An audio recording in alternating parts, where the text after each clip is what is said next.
If you are listening and understanding to the words I am saying right now, then you are probably a member of the English-speaking peoples. It is the most widely spoken language in the world, and is the official language of many nations even where it is not the primary.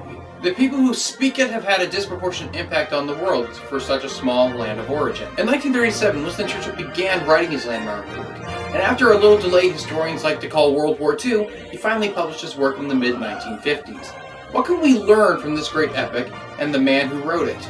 My name is Grant, welcome to GH Books, and this is my review of Winston Churchill's History of the English-Speaking Peoples.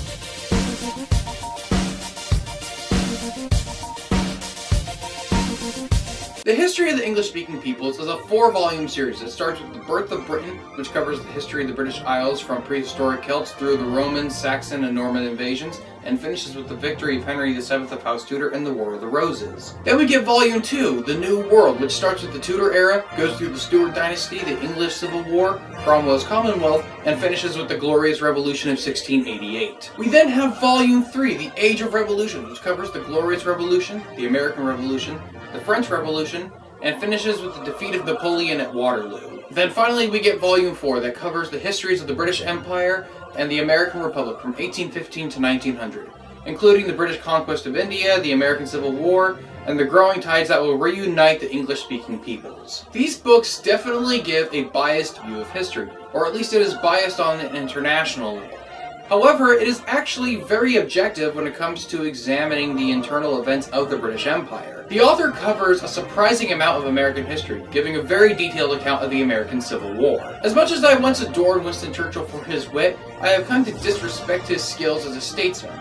However, my view of him as a writer and lay historian are newly formed perceptions. The author definitely has a supremacist mindset about the English-speaking peoples. He talks about how they spread the benefits of common law, capitalism, freedom, and the English language. Now, I would be lying if I said I didn't think those were all good things, having personally benefited from them myself. One could look at this mindset as being a kind of white supremacism, and though the author may or may not have had some level of this mindset, that doesn't mean there isn't some objective truth in his observations. Look at the places where the English-speaking peoples rule or once ruled.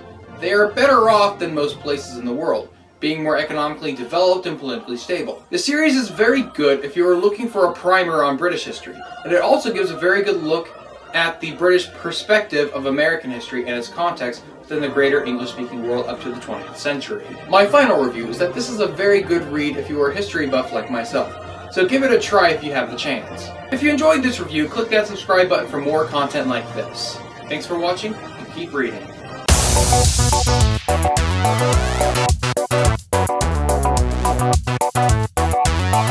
Bye.